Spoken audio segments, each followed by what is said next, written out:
and welcome to the 44 Media podcast, where we bring you unparalleled access to hidden worlds, both online and IRL. 44 Media is a journalist-founded company and needs your support. To subscribe, go to 44media.co. As well as bonus content every single week, subscribers get access to additional episodes where we respond to their best comments. We just reported one of those, so watch out for that. Gain access to that content at 44media.co.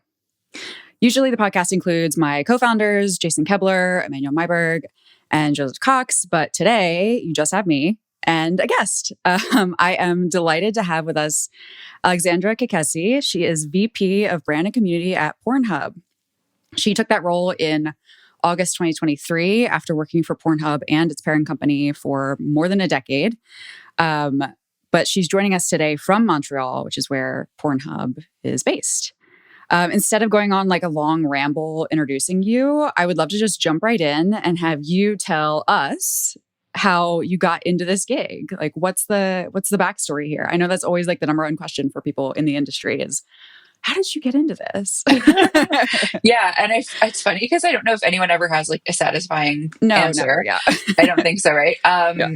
So I actually did a degree in gender and sexuality studies here in Montreal at the Simone de Beauvoir Institute, which is part of Concordia University. So this whole world was not something new to me, certainly coming out of school. And it's where I would say that my genuine interest in sex work as both a feminist cause, in so many ways, but also one of bodily autonomy, was really born, I guess, was when I was in school. I had the pleasure of, learning a lot about it certainly from an academic standpoint, obviously, but then through a number of different mediums. So I learned a lot about the ways that different laws criminalize sex work around the world. Even in some ways, how sex work has quite literally influenced the way that certain cities have been designed, especially here in Montreal. There's a long history of how sort of the red light district evolved into today's contemporary Chinatown, sort of right around the port. A number of my instructors were sex workers. So it was really sort of instilled in me, during my studies. And it was something that I was and continue to be very, very interested in. ALO, which was, when I joined the company back in 2013, was then Manwin, then became MindGeek. Wow, it was Manwin at the time. That's like, yeah, it was. Yeah. I think I still have some like very ancient Manwin merch somewhere. That's sick. Yeah. It's my little nest egg for retirement, selling that on eBay. No, but it's, it's actually like a pretty popular employer here in Montreal, especially, for English speakers, certainly.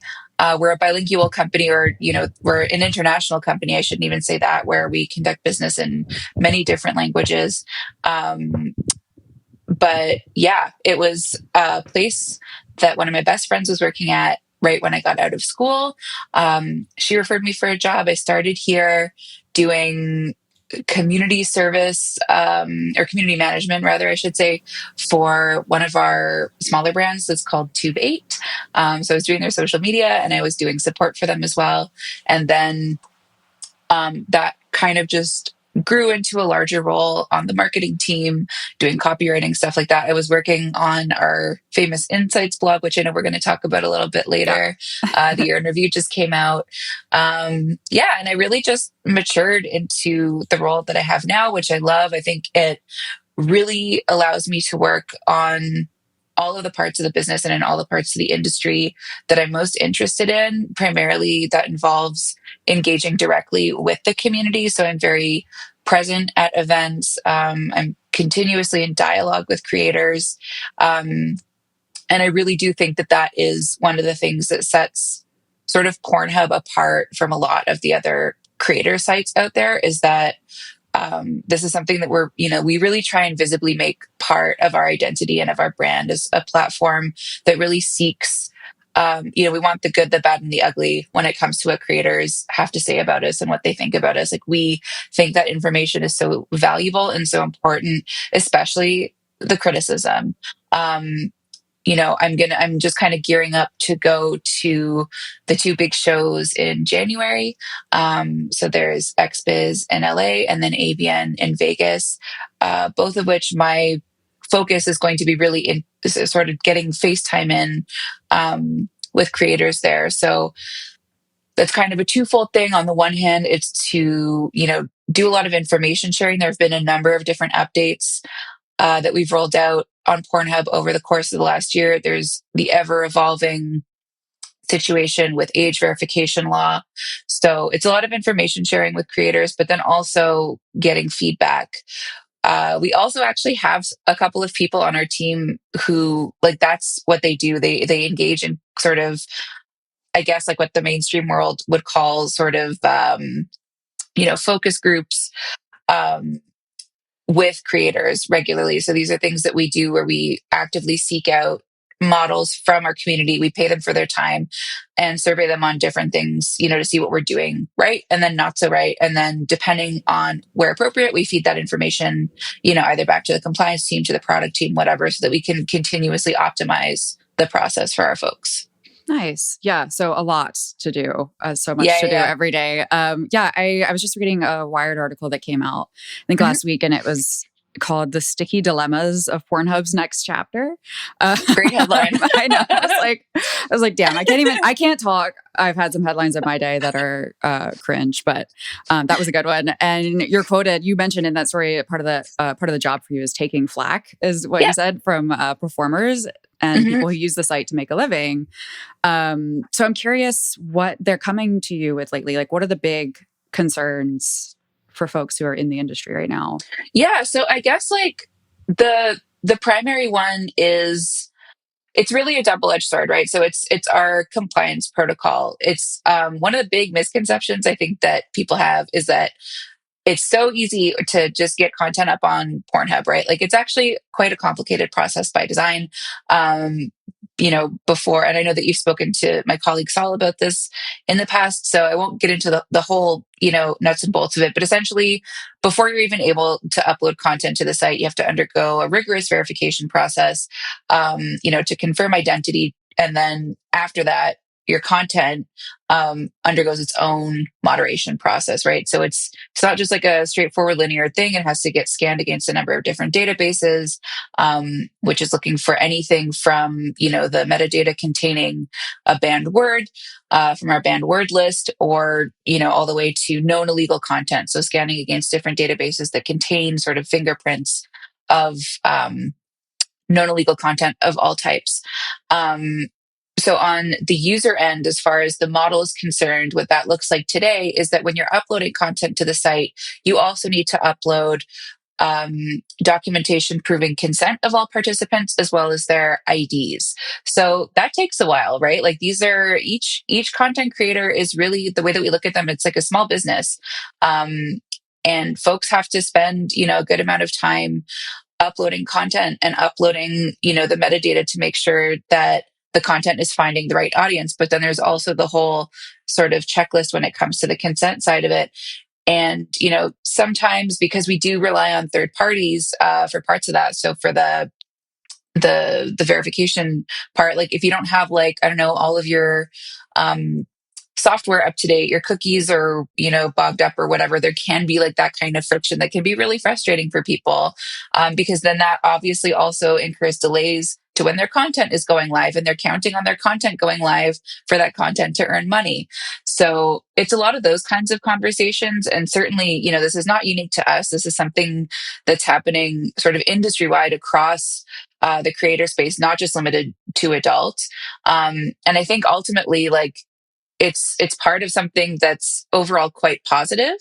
It's contributing to a safer internet, but then at the same time, like, just from the user standpoint, we do understand that, it's not super easy. And this is, especially for creators that have been in the business for a long time, like people that have, been there since the age of like VHS, DVD to then internet. Like, it's so many, like, it's a lot of change all the time. So I understand how that can be frustrating, but the good news is that we do have a robust team of folks that are available to creators. Like, that's another thing that we really pride ourselves on, is that you're not going to get some like chatbot, AI generated support thing where you have to like figure out how to hack it so that you can actually get access to God. a Yeah.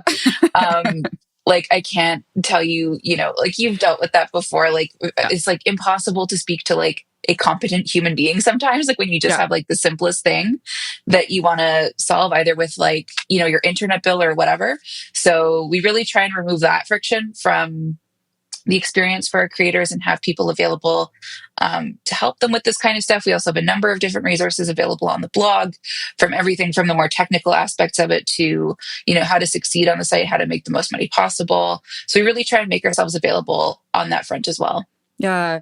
Yeah. I mean, I would imagine just everything is, like you said, everything is changing so quickly from the creator's point of view and also from like consumers' point of view. Things are changing too, which I'm definitely excited to get into that with you in a little bit. But yeah, I just to back up a tiny bit. So like your day-to-day sounds wild, very busy. But when you first started this job, something that I thought was really interesting, and you talked about this a little bit in the Terms of Service podcast, which is fantastic. I'm a fan.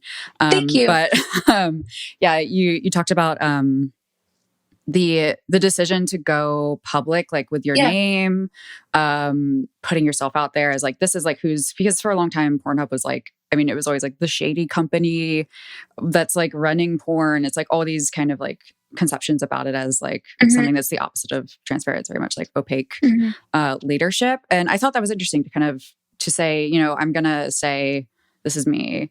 This is my real name. And I would love for you to kind of explain a little bit like what that has been like, because immediately after you took that role, there were quite a few like kind of interesting tabloid like angles taken that were like, where like Pornhub promotes this like female executive, they're bringing on a woman. It's like, like she's pretty qualified.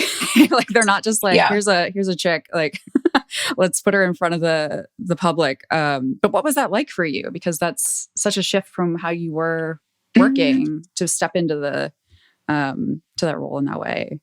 Yeah, that was so annoying because, like you said, I've been here like since the dawn of time.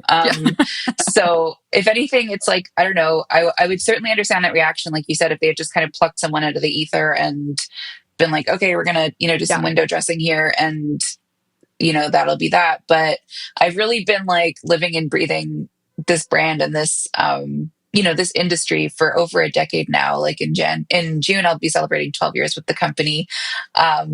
So I'm really happy to be here. And honestly, it was a conversation for sure, where I had to tell my folks, like they obviously have known since day one that I work here, but it's a different thing for sure to be sort of public facing. But I think, if we're talking about sort of the main hindrance, I think, to the adult industry today is stigma, right? And that is something that we see at every level. So when we talk about things like banking, like sex workers, in many cases, not having access to mortgages, even though they might have millions of dollars in the bank, they can't get a mortgage or they can't buy a house, and as part of a certain co-op because the members of that co-op don't want, someone like that to be part of their community in that way. The whole genesis of the podcast that I have, Terms of Service, is from the fact that we got booted from Instagram. So like erasure on those types of spaces. And so that was one of the major things really that informed my decision, was that, if we want to start seeing things getting better, it can't just be sex workers that are advocating for themselves. Like we also need people that are part of the industry that are, it's sex work is what pays my rent. It's not me doing it. It's our community. So I think that's part of the responsibility that we have as part of this community. Like I really do see myself as part of the sex work and the adult industry community. To be out there and to be vocal and to take up that space, not instead of, I think, in concert with sex workers themselves, and, advancing those causes. Because if we just kind of keep it in the shadows, or we're relying on the labor of the people that are primarily impacted by a lot of these struggles, by a lot of these issues, like that's not fair either. And we're certainly not going to get anywhere. Yeah. Have you had to deal with like any like harassment or people kind of like tracking you down? I know that people in the industry often, that's why they stay, you know, private with their name and, you know, with their Yeah, lives. exactly. That was, I mean, and that was, you know, part of the motivation, certainly with previous leadership, which I can understand. But then what we saw was that, you know, when we're not visible, when we're not accessible, then other voices or other theories or other, you know, people are very happy to occupy that space and tell stories that we don't necessarily want told, or stories that are not necessarily true, about us as a company or about the industry in general, which can have its own set of harms for sure. Yeah, I got some interesting DMs. Absolutely. You know, I try and avoid reading the comments as much as possible. You know, when I go on other podcasts or whatever else, articles about me. But honestly, I really, really love my job. I feel really privileged to have the job that I do. And yeah, really, there are many more pluses to cons, I would say, for sure. Yeah. Yeah. It's just, I mean, I like taking on like a new job. It's like, I mean, it's already like stressful. And it's like, oh, let me like do a personal news post or like put it on LinkedIn or whatever. And it's like, it's such a different ball game when you're like, I'm going to be like the marketing face of this very famous porn company. And yeah, I mean, I definitely, I am glad that you guys are going the transparency route and being like, hey, we're people. And I know that other leadership has been doing that too. Since I guess last year-ish, or maybe a little bit longer ago. We were acquired in, it was March of last year. Yeah. And I think that, you know, that was one of the main sort of priorities that they had as new owners, was that they really wanted to put an emphasis on transparency and accessibility so that there would not be any, you know, in an article anymore, you're not going to see like Pornhub could not be reached to comment or ALO could not be reached to comment. The only way that I think that could happen today is like, and this is so annoying just because sometimes we do use email addresses that have, you know, like Pornhub Press or whatever, something like that. And then it's like, it just gets stuck in people's spam. Yeah, that's real. Yeah. And it's so annoying. Even sometimes, you know, just communicating, like, even if it's with my AOL email address, just like the fact that it says like Pornhub in, it's like, obviously, yes, it will say that, but gets stuck in people's spam. So yes. Yeah. That's very irritating. Yeah. I've had to get creative sending emails before. It's like, if you're emailing like a professor at like a university for comment about something, and it's like, I know that this is never going to get through their like firewall for the emails. Like, what can I, like, how many words can I come up with for porn? I'm using the word adult all the time. Just like, please don't get stuck. And it still does a lot of the time. Yeah. So it's been a crazy year, to say the least. So yeah, let's get into the annual year in review. So this is like a big, you guys have been doing the year in review forever. Over 10 years at this point. Yeah. And like, it's always a ride. This year, I don't know. I find it super interesting and a little bit strange. And like, my first reaction was like, oh, yikes. When I saw the demure and the trad wife stuff come up, I was like, oh my God. Like, so to give people a little bit of context, this year, the trending topics, so like, correct me if I'm wrong, but this is not like the most popular stuff on Pornhub. This is like what's seen the most growth. So like, so the word demure, searches for demure, rose 133%. Simple sex grew 55%. Authentic sex was 43%. What is simple sex? Like, I wonder. I know. I was like, what's the opposite to like complicated or sex? Like, yeah. Yeah, the things people search. Trad wife was up 72%. Amateur wife, 21%. Amateur porn wife, or amateur at being a wife, we're not sure. Traditional wife 34% increase. And then there was a bunch of different Mormon sex terms, which you guys attributed to the Secret Lives of Mormon Wives, the show, right? It's a show. I have not seen it. Me neither. I tried, and it, you know, I am a reality TV junkie, and for whatever reason, like that one just like didn't hit for me. It didn't click for me either, but it clicked for a lot of people who found a new fetish in Mormonism. Very interesting. So yeah, I mean, so my first thought about all of this was, oh God, like we just had a year of like, like the discourse has been like kids are more puritanical now. Like Gen Z doesn't want to see sex in movies. And then of course, like in the States, at least, like this rise in like mainstream conservatism and these kind of very honestly concerning to me trends happening in society. And then the first thing that people are searching for on Pornhub is stuff that reflects that. So I'm curious what you made of that. Like, what was kind of your reaction to this? I think like what's interesting about the year in review or even searches activity on the site in general is that, like you said, it is, certainly a mirror of what's kind of going on in society in general, right? Because one of the things, that makes, I think, the insights so valuable and so interesting to look at is that we do have so much traffic, right? We're hovering somewhere around the ballpark of like 130 million daily visitors. So when you see those fluctuations in, traffic or these spikes in searches, like it really is indicative of like real trends or real change in society. So, certainly Tradwives, for instance, like that was huge this year with like the big, the pieces about Ballerina Farm and Nara Smith and whatever else. Like,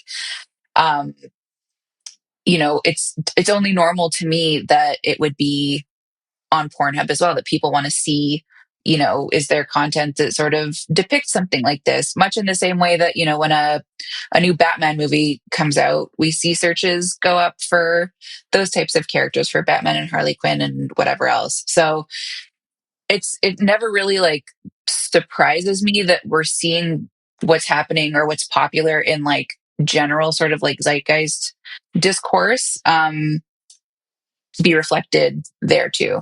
Yeah. I mean, I talked to a few people who make content and also people who study it, and this like I think the reaction that most people had who I talked to were like, yeah, of course, like it was the same kind of thing. It's like, oh yeah. Like yeah, of course they're searching for these things because it is a fetish already. It's like it's been a fetish since the 50s or something. It's like it was never really real. So of course people are carrying that over into their sex lives and like trying to fantasize about, like stay-at-home moms making pie and looking hot. It's like, yeah, naturally. And also I think, and this kind of goes back to the Instagram thing. It's like, those platforms are so safe for work, like quote unquote safe for work, not safe, not our work, but safe for somebody's work. And like, they will shut you down if you do any kind of like anything near showing too much side boob. Like it's a crazy strict algorithm that they're running. So like the content creators who make that stuff, I think often kind of know that it's a sexual fantasy as well. It's not just an economic or social fantasy. It's like a sexual thing too. For sure. So I think that's really interesting that that creators have picked up on that and said, let me make some more of this type of content because people we also give them that information, right? Like monthly, we send like that information is accessible to our creators. They don't just have to wait for the year in review. We make a point of being like, this is what's doing really well in the site, do with that what you will. And then people, roll with it. And then we see that they see success. So yeah. That's so interesting that they can see that and they can kind of react to it too. I'm sure that's super useful. But like you said, I mean, they also definitely don't need to wait, for us to tell them. Like content creators, especially the ones that are very successful, are very, very smart. And like they know that more than anyone, I would say that like, yeah, if something is happening in pop culture, like I just saw that Joanna Angel, put out a Luigi Mangione inspired piece. That's so good. Yeah. Stop. Oh my God. I love her. I need to talk to her great. Immediately about that. yeah. Like so creative because it's just like, yeah, obviously that's been like dominating the news cycle for like the past 2 weeks now. Like, of course, someone is gonna, Yeah.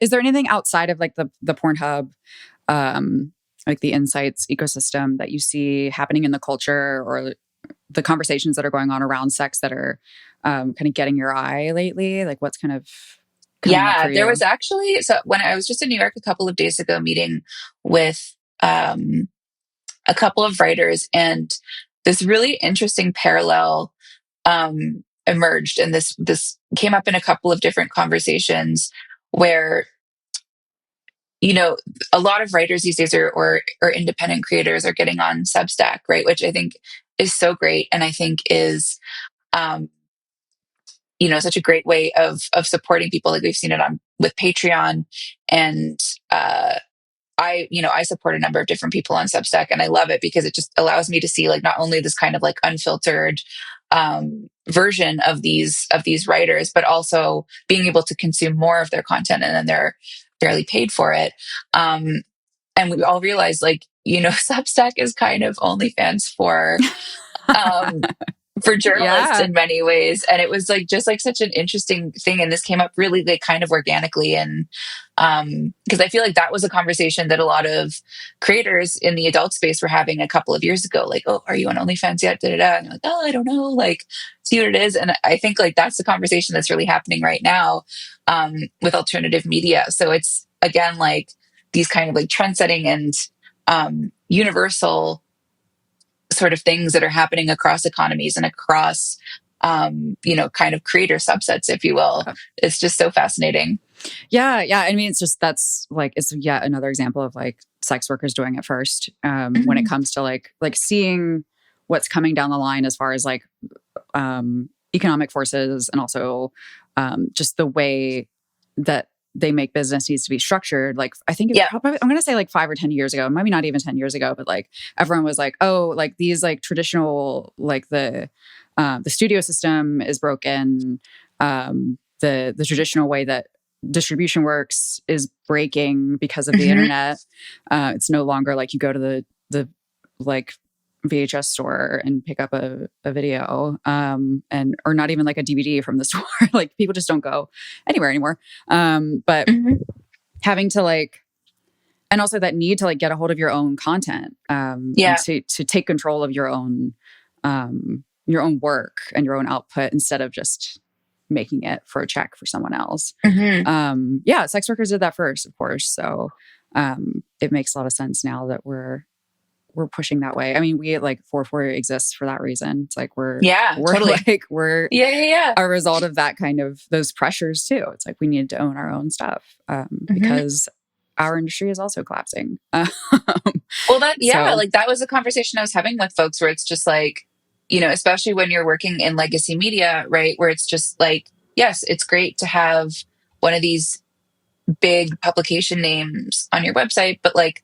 that's not going to buy you groceries. Right. Because a lot of these jobs, unfortunately, don't pay very well. And, I don't think that like legacy media is useless or has no place anymore. Of course, that's not the case, much in the same way that the studio system certainly still has its place and certainly has its value. But it's these kind of alternative channels that offer, much needed different sources of income for the creator, but then also a great experience for the audience member, right? Because they're also able to engage and access different sort of facets of the creator and different types of content, and in most cases, more of it, which is kind of great for everybody. Yeah. It's not just like this is what this producer thinks is hot. Or not even that they think it's hot, that like they know will sell, or that it's going to be like, the bombshell on the poster. It can be lots of different body types, lots of different types of content, lots of different kinks out there. People find all of it sexy. You're going to find an audience if you put it out there. And that goes back to like the trad stuff. It's like someone I talked to, Eric Sprenkel, who wrote a book about masturbation. He was like, well, it's like you see this content creator, and you're like, oh, I wonder if she has feet pics for sale somewhere, and you go find her somewhere else. You go to Pornhub and you look for her on there, and it's like people have gotten used to kind of following that cycle of like, and that's so interesting because that's exactly sort of what I explain to folks as the benefit of being on Pornhub, right? Because there's still a lot of people that don't understand that, yes, like Pornhub is a free site to access for the user. And so there's a misunderstanding, I think, that it can be quite lucrative for the creator because it's a free site to access. So we do pay, a portion of the rev share on the ads to the creators, but then also we allow them to link out to their other sites, which is something that's, I think, unique to us. If I'm not mistaken, we're the only platform of our type that not only allows it, but also encourages it. So I kind of make the analogy to Spotify to help people understand it, where, I love every Monday, like it just came out, my little Discover Weekly playlist that gets generated because, and I listen to it when I'm in the car, and I have discovered so many different artists that I would never have probably encountered organically, or would have taken me much longer, because I make a point of, engaging with it. When I hear a song on that playlist that I like, I put the little like thumbs up or the heart thing, whatever it is, so that my algorithm knows me and knows what to recommend. So obviously for us, I'm very proud to say that we do pay by stream proportionally better than Spotify does per view. But, that said, Spotify is not the only one, but a revenue stream for creators. So is Pornhub for our subset of creators. But the benefit is that, kind of similar to the way that I discover a new artist in my Discover Weekly playlist, what that translates to is I'm going to go see them play a show. I'm going to go buy their merch. I'm able to find these other ways of supporting those creators because I found them there. So same with Pornhub. We're such a great discovery platform. We have, again, so much traffic, so many people visiting us that we're able to really, help people find their different audiences, right? In that way. And so when someone discovers you on Pornhub, they can then go, to your profile on the site and find your OnlyFans. They can find your Amazon wish list. They can find your personal website, like wherever it is that you want to direct those other folks to, so that they can support you in those ways. Yeah.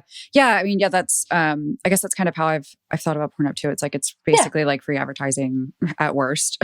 And if you do really well on Pornhub and you get, ranked higher and higher in the algorithm or in the trending stuff, then, then people will find you more easily, and then you'll have more OnlyFans followers or something. Yeah. I don't know. Like, it just seems like a part of a funnel now than just like the one-stop situation. And people do I don't know if our listeners are frequenters of Pornhub or not, but I always like to explain things to people as if they're not, just in case. Because a lot of people, I don't know, aren't, I guess. But a lot of performers will put up like clips, or like it'll be a short piece of a trailer. It's like, it's not the whole scene even in a lot of the cases, or certainly not the whole film if they're doing like a long thing. It'll just be like a highlight reel, or like a short little clip, which I think that's smart. So we don't have a ton of time left, and I want to devote plenty of time to age verification, because that's something that I've been covering quite a bit, and I know that's something that Pornhub has been really vocal about in the last year, and really getting into this fight. So I'm gonna focus on U.S. Age verification laws, just because that's probably our audience, and also it's just my expertise. When I did that, I recently did a podcast with CBC, and we got to the age verification legislation stuff in this podcast about Pornhub, and I don't people Canadian media was calling me to ask me about Canadian legislation, and I was like.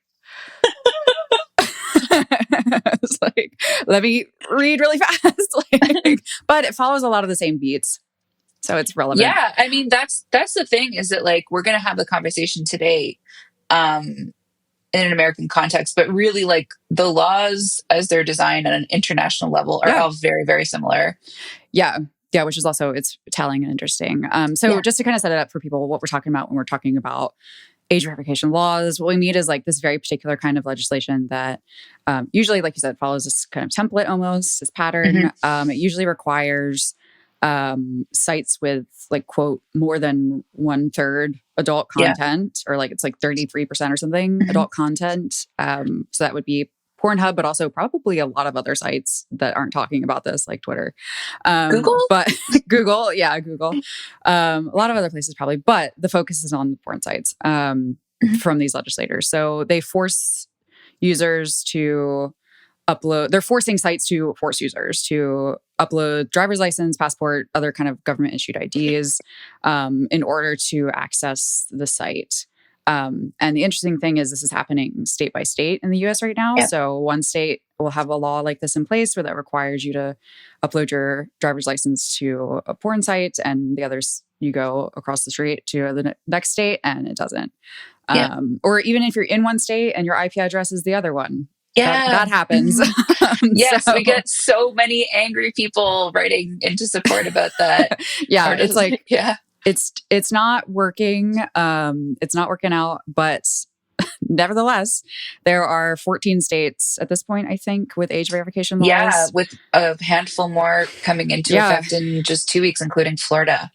Yeah, so it's going to be like most states soon, I feel like within the next few years, unless something happens and these things get rolled back. But so Pornhub has blocked access to users in several of those states that have those laws in place already, as a way to comply with the law, which says you must do this. Pornhub's just saying, we're out. So how many now has Pornhub actually blocked access? I think you're right that it's there's 14 in total, but Louisiana is the exception because there is a law in effect there. And we did make the decision to go ahead with the state endorsed method there. That was the first one to go into effect almost 2 years ago now. Okay. So yeah. There's like it's like the state has as a real ID kind of thing. Yeah. So in Louisiana, it's called LA Wallet, and that was the first one to go into effect. So we decided, okay, we'll see how this goes. We're going to comply. I mean, we always comply, but like you said, for the majority, the way that we choose to comply is by just simply shutting off service. And the real issue, I think, with the way that these laws are set up, or like you said, is that it's happening at the site level, right? So that means anytime you go to any individual different adult site or any site that has this threshold that's been established, the 33% threshold, it's meant to prompt this process by which you have to verify your age using any number of these methods where you have to prove your ID, or prove your age rather, using government ID. And in Louisiana, what we're consistently seeing is that when people are met with this, and this is with LA Wallet, that's a product that had continues to have a very wide adoption rate, as is because people are using it in their everyday lives, to buy beer at the store, to get into a nightclub, whatever else. We're still seeing upwards of an 80% bounce rate. So that means that it should be this really simple thing. You already have this on your phone. You already trust it. And people are just like, nope.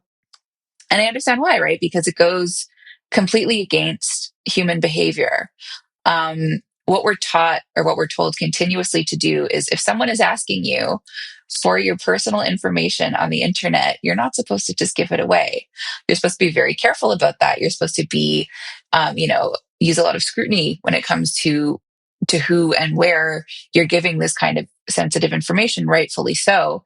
But then all of a sudden, when it comes to a porn site, you're supposed to do it. Like, that doesn't make any sense. And, we've seen firsthand with what happened with Ashley Madison just a couple of years ago, like how devastating really the consequences of a data breach could be.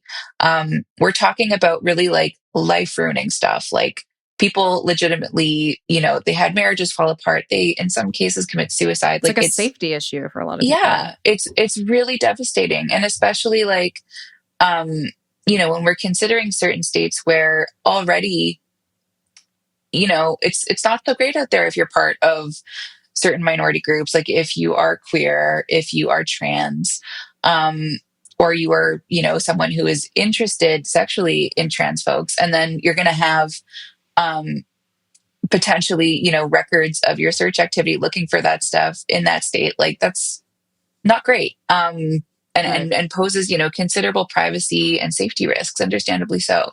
So in addition to that, like when we think if we're just going to dial it back a little bit, to that 80% figure in Louisiana, like we know that, considerable group of people did not just decide, okay, I'm not going to watch porn ever again. They're going to go to other sites where they don't encounter, that threshold, we'll say. Because the other issue here is with the way that these laws are designed, certainly at the state level, you can imagine that enforcement is, if not very difficult, I would say impossible. There's hundreds of thousands, if not millions, of adult sites that exist out there.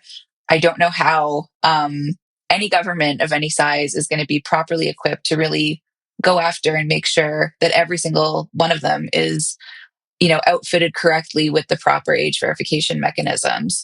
Us on our side, we're always going to be compliant with the law. Whether that looks like, in the majority of cases, just pulling out and withdrawing service. But that's not what we're seeing for the vast majority of, the competition or just other adult sites out there. And the other thing that I think really does bear worth talking about is that, for us with Pornhub, like, we do have a really extensive moderation system. We do have a really robust trust and safety protocol. Like, these are things that we take really seriously, that we've invested in considerably. So people can trust that the content on our site is safe and has been vetted, and that the people that are on our site are there because they've chosen to. We have the consent paperwork and the IDs to prove that. That's not the case for a lot of other sites out there. So what you're doing effectively is encouraging people to go to those other sites where the content is not safe, or the content hasn't been verified, hasn't been moderated, or if it has been, it's certainly not to the same standards that we have. So I really fail to see or to understand how this is contributing to a safer internet. Yeah. And I think it's just, it's interesting that when it comes up that, like, Pornhub has blocked another site or whatever it is, Mm-hmm. and I've seen, like, state officials say this too. I get their, like, press releases about, like, Pornhub and, like, their fight against Pornhub or whatever. But it'll be like Pornhub runs away from this law, or like it's like they're trying to make it sound like it's admitting that it's so bad that you can't access it in Texas, and it's like, and it'll be like, Ken Paxton will be like, good riddance or whatever. Mm-hmm. So yeah, I think that's it's an interesting. It's very telling. It's telling. It's interesting the way that both sides have had to kind of like, they're like telling. It's like they're talking past each other, telling a different story. But like, I'm not hearing really solutions from like the legislators who are passing these laws, who are saying like, this is actually like, here's a real solution that's not forcing people to give their ID to a website. Whereas the adult industry and Pornhub also lately has been saying, look, here's actually like what is better. So if not this, which I think a lot of people hear it for the first time, like, oh yeah, of course, age verification, that's great. If not this, what should we do to like not let kids access like mature content, I guess. If you want to walk folks through like that, I'd be happy to. And I mean, I think it's important also to note that it's not just us, like, it's also in the child protection space. ICMEC, which is the International Center for Missing and Exploited Children, recently published a model bill that is called the Digital Age Assurance Act, so the DAAA, which is something that we really stand behind, and we think really does stand to, if adopted, solve this problem. So the problem being children accessing age inappropriate content. And I was careful there not to say pornography, because this really does stand to impact, or to benefit, I should say, a number of different industries, because we're certainly not alone in the adult industry when it comes to, providing content, providing entertainment that not everybody should be consuming, right? So that can also involve gaming, that can involve cannabis, tobacco, alcohol. A number of other different industries could benefit from this as well. Basically, what this is all about, or the bottom line, is sort of that age verification, is a really good thing. It just has to be done correctly. And the thing is that the way that we're, what we've just been talking about for the last couple of minutes, is that right now we're seeing that it's not being done correctly. Like, it's not being done in an effective way, that's for sure.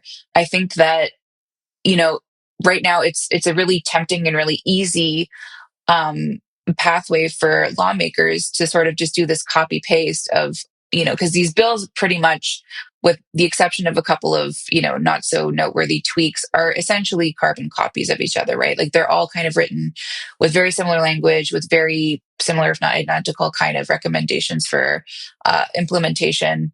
There's no one really breaking the box when it comes to um, age verification law. So the DAAA, the Digital Age Assurance Act, really does change the way that we're having this conversation. So it proposes that age verification happen once on the device, part of the operating system of the device. So if you're I know it's not so popular anymore, but if you're an Apple user, which I am, it would. I was actually, that was one of the things that really shocked me. I know we're talking about age verification, but just to jump back to your interview, the market share of Apple, wow, really tanked this year. I'm an Android girly, always have been. So there you go. Apple is great for me because it is designed for children, where it's like, here's the photo of the thing you want to use, very easy. Yep. So great for me, but basically it would be in your settings where you have, like, for instance, I have, like, my credit cards are linked to my phone. My biometric information is linked to my phone. For better or for worse, I do trust my device with that sensitive information. My phone will tell me when I'm getting my next period. Like, these are all things that I have willingly put into my device. And so essentially you would age verify once. That would be part of your user settings in the OS. So you would essentially show your ID one time. It would not be kept like as part of the record or whatever. It wouldn't be staying on there permanently. It would come on as just kind of like a pass fail. And then that way your device kind of acts as this key to unlock all of these different platforms. So not only is it safer, it's a lot more effective, and it provides a much better user experience too, right? Where, quite simply, the idea would be that when you buy a new device, or even this could be rolled out for people with existing devices, like if you already have your phone, you already have your computer, like the majority of folks, it would just be rolled out as part of an OS update, right? Where by default, everything is locked down. So you would not be able to access any porn site. You would not be able to access any gambling or gaming site until you do the verification. And then from there on in, it's a pass fail thing. A kid would not be able to complete the exercise because they would not be able to prove to their device that they're of age. And then so those sites would become, sort of permanently inaccessible to them until they turn legal age. And then able to go through the process, when they turn 18. And this proposal is saying this should be like law. Like you should have to do this if you're going to give a kid a phone, or what's the... It's basically... It's an alternative to, because I think where we're at right now is that age verification law is, it's here to stay. It's not going anywhere. And again, like, I think the concept, and this is something that we really do believe at ALO and at Pornhub, that like age verification, yes, like it's an overdue, we're overdue for it. Like there's so many different things that are finally happening, I think, that are contributing to making the internet a safer space for everybody. Like we've seen a lot of not so great things, happen over the course of the year that have caused real harm and real damage to folks. And I think that, implementing correctly done age verification can be, it's a relief to parents. It's going to make it safer for kids. And, it's a viable solution. So if we're having the conversation, if we're going to do this, then I think we should do it right. And this, I think, is the way to go. Yeah. And it's interesting because like the device level stuff is available to like parents now. Like you could do that on your kid's phone today. And it would keep them off of adult sites in general if you're that worried about it. I mean, you could like, if you're going to give a child a phone, like maybe you should set up the parental controls. I don't know. Like that seems pretty easy. It does. And like, I think, that's also part of the problem, is that those conversations are like, that part of the narrative, I think, is missing, right? I was so happy to see, actually, just a couple of days ago in the New York Times, there was like a great article. It was short. It was to the point. But it was not scary. It was like, look, like, you do need to talk to your kids about porn. Like, kind of part of like the general sort of media literacy standpoint, where it's again, it's not just limited to adult. Like there's a lot online that, kids are not ready to see that they could potentially stumble upon or have sent to them. And I was really happy to see, this like major news outlet provide, talking points for parents to empower parents and to, show them like there are conversations that you have to have with your kid that are not going to be fun, that might be a little bit intimidating, but like, here's how you can do it. Yeah. Yeah. And I mean, the state of like sex education is already so trash, at least in the States. I don't know. Did you get any like comprehensive sex education when you were a kid, or how was it in Montreal? Well, I went to a private Catholic girls' school. Oh, hey, so did I. It wasn't Catholic, but it was Christian. Yeah. So we had a little bit of it, but like, going back to elementary school, like I have, like, this is like seared in my memory. Like, I remember my teacher saying that, like, you will know that you're pregnant if like you have your period, but then the next day it stops. And I was just like, wrong. Yeah. And this was like a 60 something year old woman, like telling us like innocent, at that age, you're what, like 11, 12. Yeah. And like, I remember like having a conversation with my mom about it, and she was like, no. Yeah. It's like, let me tell you. Not quite that. Oh, yeah. So that's the other thing too, is that like, I can understand like when you're hoping and trusting that like there's, different educators in a child's life that are hopefully imparting correct information. And yeah. There's just not. I mean, yeah, I think now in the States, it's like if you talk about consent or gender or any of these topics or sexuality in school, you are risking your job. And parents aren't doing it either. And I was definitely told, like, if you have sexual, get an STD and go to hell. It's like, cool. That's useful information, and definitely setting me up for like a healthy relationship with it in the future. But yeah, it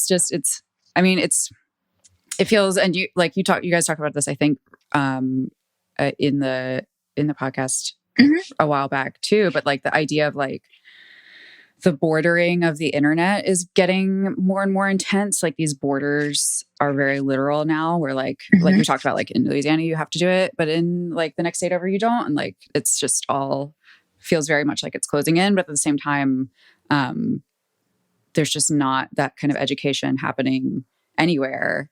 So of course kids are turning to like porn because they're curious. They need someone to tell them what's going on here.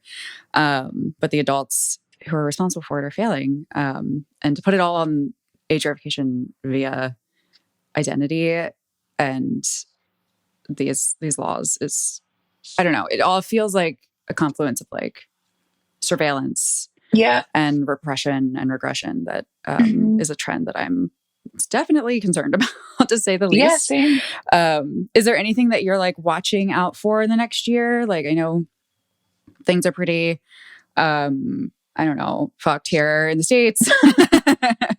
So like, are you concerned about any of this like Project 2025 stuff? Like what's kind of on your radar, I guess? I know right now we're all kind of like in a wait and see situation. But, yeah, I think that's very much the same. Like I'm trying not to be doom and gloom about it at all. I think that one of the things that I do love most about being part of this community is it's a tremendously resilient community. It's a lot of creative people that continuously find, solutions to the various challenges and different bullshit, quite frankly, that gets thrown at us. So I'm really excited to hit the road at the beginning of next year and see everyone at AVN and see everyone at XBiz and, just charge ahead. Like there's a lot of really exciting stuff coming up. We have the Pornhub Awards that'll be happening in a couple of months. We have some really exciting collaborations coming out in the fashion space. We're also making a foray into the beauty industry next year. So more to come. But yeah, I'm feeling really, really good about next year, actually. Amazing. I could definitely see like a waterproof mascara Pornhub sponsorship or something. Yeah. There's a lot of ways you could go with that. That's not my job though. Thank God. I would be so bad at that. But yeah, I'm excited to see what you guys do in the future. Thanks. I think it's been an interesting couple of years for you, obviously, but yeah, the future is looking, I don't know, a little bit chaotic. So thank you so much for walking us through what you're seeing. Yeah, my pleasure. Yeah, thank you so much, Alex. Yeah, I'll just play us out. But Cool. Is there anything you want to plug before we hit the road here? Or no, I think we covered it all. Thank you. Yeah, awesome. Okay. Oh, Terms of Service podcast. Duh, I should. Oh, yeah, yes, the podcast. Everyone listen. Yeah, yeah. The podcast is really interesting, and you have like a huge variety of guests on it. Every week is really interesting. So, yeah, go check that out. As a reminder, 404 Media is a journalist-founded and supported by subscribers outlet. If you wish to subscribe to 404 Media and directly support this work, go to 404media.co. You'll get unlimited access to our articles and an ad-free version of this podcast. You also get to listen to this subscribers-only section early. We talk about bonus stories every week. This podcast is made in partnership with Kaleidoscope. Another way to support us is by leaving a 5-star rating, review the podcast. That stuff helps us a lot. If you liked it, share it. This has been 404 Media. We will see you again next time.